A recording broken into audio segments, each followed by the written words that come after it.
या कर्जमाफीचा फायदा नेमका कोणाकोणाला होणार आहे आपण एक नजर टाकूया। ज्या शेतकऱ्यांचं कर्जाचं पुनर्गठन झालं ते एकतर थकीत झाले असतील तर पीक कर्जाच्या सवलतीत जातील, मध्यम मुदतीच्या कर्जामध्ये जे गेले आहेत ते त्याच्यामध्ये जातील, कारण हे कर्ज माफ करत असताना पीक कर्जासोबत टर्म लोन ज्याला आपण म्हणतो आपल्या महाराष्ट्र राज्यातील ज्या शेतकऱ्यांनी शेती पिकाच्या नावावरती कर्ज काढलेलं आहे त्या सर्व शेतकऱ्यांसाठी मोठी अपडेट आता सरकारने सांगितलेली आहे। बघा शेतकरी बांधवांनो, बँकेमधनं तुम्ही कर्ज काढलं होतं शेती पिकाच्या नावावर, तर त्या कर्जाचे डॉक्युमेंट हे गोळा करणं सुरू झालं होतं। भरपूरशा दिवसातनं हे सर्व शेतकऱ्यांचे डॉक्युमेंट गोळा करून झाले, त्यांची पडताळणी देखील सुरू लागली आहे। परंतु शेतकरी बांधवांनो, अजूनपर्यंत प्रत्यक्षात कर्जमाफी झाली नाही, फक्त कर्जमाफीचे डॉक्युमेंट हे सरकारने त्यांच्याकडे त्या आपल्या शेतकऱ्यांचे घेतलेले आहे। परंतु शेतकरी बांधवांनो, कर्जमाफी अजूनपर्यंत झाली नाही। मी पुन्हा तुम्हाला सांगत आहे की अजूनपर्यंत कर्जमाफी झाली नाही। परंतु शेतकरी बांधवांनो बघा, आता कोणत्या शेतकऱ्यांची कर्जमाफी होणार हे स्वतः मुख्यमंत्र्यांनी सांगितलं। स्टार्टिंगला व्हिडिओ देखील तुम्ही पाहिलेला आहे, कारण की बघा आता सर्व शेतकऱ्यांना कर्जमाफीचा लाभ मिळणार नाही। काही शेतकऱ्यांची पडताळणी आता सरकारने केली आणि त्याची अधिकृत माहिती हे सूत्रानुसार सांगितली आहे की कोणत्या शेतकऱ्यांची खऱ्या अर्थाने आता कर्जमाफी होणार, कोणते शेतकरी हे खऱ्या अर्थाने आता इथं पात्र राहणार आहे, कोणत्या शेतकऱ्यांना आता इथं वंचितच राहावं लागणार आहे।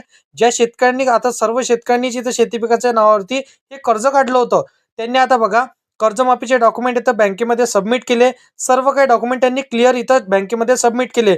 परंतु सर्व शेतकऱ्यांची कर्जमाफी होणार का, तर याचं उत्तर असणार आहे नाही। कारण की बघा सर्व शेतकऱ्यांची कर्जमाफी होणार नाही, फक्त आता काही ठराविक आणि ज्या मर्यादित शेतकऱ्यांची ज्यांनी आता पडताळणी केली सरकारने आणि त्या शेतकऱ्यांचं आता कर्जमाफी करावं की नाही त्यांनी ठरवलं आणि त्यानंतर सांगितलं की कोणकोणते शेतकरी हे कर्जमाफीच्यासाठी पात्र आहेत आणि कोणते शेतकरी हे कर्जमाफीसाठी अपात्र आहेत। तर त्यांनी आता त्यांची जे काय ती यादी असणार आहे ते सरळपणे सांगून टाकलेली आहे। मग आता शेतकरी बांधवांनो, आपली कर्जमाफी होणार की नाही होणार हे तुम्हाला नक्कीच बघून घ्यायचं आहे, कारण की तुम्हाला चांगलंच माहित आहे राज्य सरकारच्या माध्यमातून कर्जमाफीची अधिकृत तारीख आता जाहीर करण्यात आल्या। परंतु या कर्जमाफीचा लाभ घेताना अनेक शेतकरी इथं बांधव रडणार आहे, कारण की म्हणजेच बघा आता राज्य सरकारच्या माध्यमातून नवीन इथं अटी नवीन नियमावली इथं लागू करण्यात आल्या, जे शेतकऱ्यांनी अजिबात आता जसं की झोपच लागणार नाही। कारण की बघा नवीन वर्षाची सुरुवात होऊन इथं जवळपास 1 महिना आता चालला गेला, परंतु इथं काय झालं की सरकारच्या माध्यमातून कर्जमाफी करण्यासाठी इथं वेगानं हालचाली या ठिकाणी सुरू झाल्याचं आपल्याला पाहायला मिळत आहे। मुख्यमंत्री देवेंद्र फडणवीस साहेबांनी आता समिती सुद्धा या ठिकाणी स्थापन केल्या। त्या समितीमध्ये आज झालेल्या मंत्रिमंडळाच्या बैठकीमध्ये श्री मुख्यमंत्री देवेंद्र फडणवीस साहेबांनी आता पत्रकार इथं परिषदेमध्ये त्यांनी कर्जमाफीबद्दल हे जाहीर केले। त्यामुळे असं सांगण्यात आलं की आता लाखो शेतकरी बांधव यामधून आता अपात्र होणार आहे। तुम्ही ऐकलेली बातमी खरी असणार आहे, लाखो शेतकरी बांधव यामधून अपात्र होणार आहे। त्यातच आता एक नवीन अपडेट याबद्दल सुद्धा आता सरकारने सांगितलेलं आहे, ते असणार आहे बँकांबद्दल। आता बघा रिझर्व्ह बँक ऑफ इंडियाच्या माध्यमातून आणि राज्य सरकारच्या माध्यमातून एक नवीन आता याची आता बँकांची यादी सरकारने सांगितलेली आहे। सर्व बँकांच्या अधिकाऱ्यांना हे आता पत्र परिषदेमध्ये झाले काय आता त्यांना बँकांना परिपत्रक सुद्धा देण्यात आलं, ते म्हणजेच बघा राज्यातील आता काही ठराविक बँकांचाच इथं सरकारच्या माध्यमातून हे परिपत्रक पाठवण्यात आलं। याच बँकांची आता सरकारने सांगितलेल्या कर्जमाफी होणार आहे। कोणत्या कोणत्या बँकांची कर्जमाफी होणार, तुम्ही पात्र आहात की अपात्र आहात हे नक्की एकदा तुम्हाला चेक करून घ्यायचं आहे। संपूर्ण माहिती ही आजच्या व्हिडिओमध्येच तुम्हाला समजणार आहे। 10 व्हिडिओ पाहण्याची आवश्यकता तुम्हाला पडणार नाही। फक्त तुम्ही आपल्या चॅनलवरती जर का पहिल्यांदा आला असाल तर चॅनलला सबस्क्राईब करून साईडला दिलेल्या बेल नोटिफिकेशनला नक्की प्रेस करून ठेवा, जेणेकरून अशीच शेती संदर्भातील माहिती ही सर्वात अगोदर तुमच्यापर्यंत पोहोचू शकेल। कारण की बघा हे पत्रक जे काय आता परिपत्रक होतं ते सरकारने पाठवलेलं आहे, म्हणजेच राज्यातील काही ठराविक बँकांचंच आता सरकारच्या माध्यमातून कर्जमाफी करण्यात येणार, बाकीच्या बँकांना या ठिकाणी रद्द करण्यात आलेलं आहे। तुम्हाला आता चांगलंच माहित आहे की राज्य सरकारच्या माध्यमातून कर्जमाफीची पूर्णपणे इथं तयारी करून आता इथं भरपूरसे दिवस उलटून गेले, नवीन वर्ष सुद्धा इथं चालू झालं। आता बघा इथं सुद्धा त्यांनी आता समितीमध्ये जोरदारी रीतीने हे काम चालू केलं। काही जसं की समित्या नेमल्या तर त्या सरकारच्या माध्यमातून शेतकऱ्यांची इथं पडताळणी करून आता सर्व शेतकऱ्यांसाठी सुरुवात झाली की बघा इथं पडताळणी करण्याची अधिकृत तारीख सुद्धा इथं जाहीर करण्यात आल्या। लक्षात ठेवा, येणाऱ्या तुम्हाला 25 फेब्रुवारी म्हणजे शेतकऱ्यांच्या घरोघरी जाऊन पडताळणी करण्यात येणार आहे।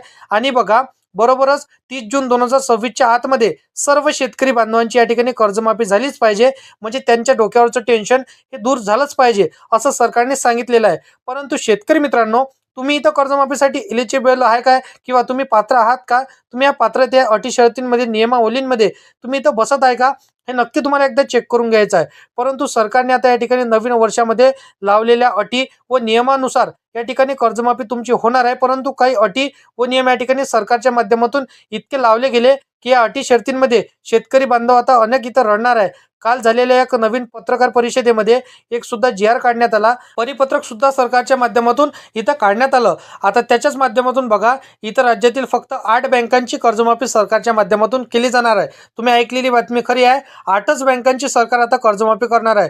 बाकीच्या बँकांची कर्जमाफी अजिबात होणार नाही. बघा, 2026ने हे नवीन वर्ष सुरू झालं, 1 महिना पार पडला, परंतु शेतकरी बांधवांनो सरकारच्या माध्यमातून नवनवीन बदल या ठिकाणी आता होऊ लागलेले आहे.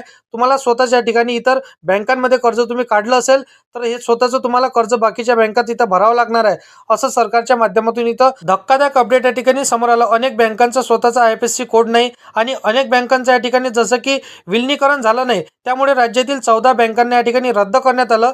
आणि 14 बँकांमध्ये जर तुम्ही चुकूनही शेती पिकाच्या नावावरती कर्ज काढून ठेवलं असेल तर मग तुम्हाला रडण्याची गरज असणार आहे. त्या कोणत्या 14 बँका असणार आहे ते देखील सांगतो. बघा, तुम्ही कर्जमाफी या बँकेमध्ये काढलं असेल तर इथं वाट पाहू नये, सरकारच्या माध्यमातून या ठिकाणी सांगण्यात आलेले आहे. आता बघा, राज्यातील शेतकऱ्यांसाठी कर्जमाफीची अधिकृत तारीख तर हे जाहीर झालीच आहे, परंतु बघा शेतकरी बांधव आनंदित होऊन या ठिकाणी आता जसं की वाट पाहू लागलेलं आहे. परंतु आलेलं एक रिझर्व्ह बँक ऑफ इंडिया कडून एक जसं की धक्कादायक परिपत्रक या ठिकाणी समोर आलं. राज्यातील इथं महत्त्वाच्या 8च बँकेतील शेतकऱ्यांची कर्जमाफी या ठिकाणी करण्याचं त्यांनी जाहीर केलं. मग आता बघा शेतकरी बांधवांनो, आता इथं कोणकोणत्या त्या 8 बँका असणार आहे, ज्यामध्ये जर का तुम्ही कर्ज काढून ठेवलं असेल तर 100% नाही तर 200% तुमचं कर्ज माफ होणार आहे. कारण की बघा इथं परंतु सर्वांचीच कर्जमाफी होणार नाही, असं देखील परिपत्रक अधिकृत माहिती या ठिकाणी इथं काळजीपूर्वक तुम्हाला वाचून घेणे अनिवार्य असणार आहे. त्यामध्ये सर्व काही माहिती सरकारने सांगितलेली आहे. विश्वास बसत नसेल, व्हिडिओला शेवटपर्यंत नक्की पाहत चला. राज्यातील महत्त्वाच्या ज्या 8 बँका सरकारच्या माध्यमातून निवडलेल्या आहे त्या बँकेतील कर्ज आता या ठिकाणी सरकारच्या माध्यमातून इथं 100% माफ करण्याचं त्यांनी ठरवलेलं आहे. एक मंत्रिमंडळाची बैठक झाली, त्यामध्ये येणाऱ्या लक्षात ठेवा मार्च महिन्याच्या 2026च्या इथं बजेटमध्ये आता ही तरतूद होणार आहे, असं सरकारच्या माध्यमातून सांगण्यात आलं. म्हणजेच बघा, याबरोबर 30 जून 2026च्या आतमध्ये सर्वांचं कर्जमाफ या ठिकाणी केलं जाणार आहे. परंतु सर्वांची जी कर्जमाफी होणार नाही, यासाठी काही अटी व पात्रता सरकारच्या माध्यमातून लावण्यात आलेल्या आहे.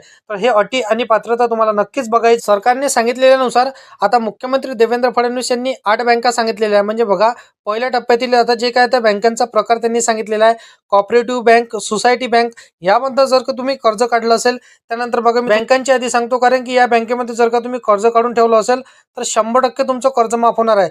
आता त्यानंतर त्यांनी सांगितलेले आहे ICI bank, HDFC bank, Kotak Mahindra bank, जिल्हा मध्यवर्ती सहकारी bank, bank of India, bank of Baroda, post payment bank, पोस्टाची बँक ज्याला आपण म्हणत असतो, जिल्हा मध्यवर्ती सहकारी बँक, त्यानंतर बघा जसं की bank of India, bank of Baroda आणि जसं की महाराष्ट्र बँक, SBI बँक म्हणजे स्टेट बँक ऑफ इंडिया, या सर्व बँकांचं कर्ज माफ होणार आहे. बाकी बघा शेतकरी बांधवांनो, तुमच्या बँकेला IFSC कोड असेल तर 100% तुमचं बघा इथं कर्जमाफी होणार आहे, हे तुम्हाला निश्चित समजायचं आहे.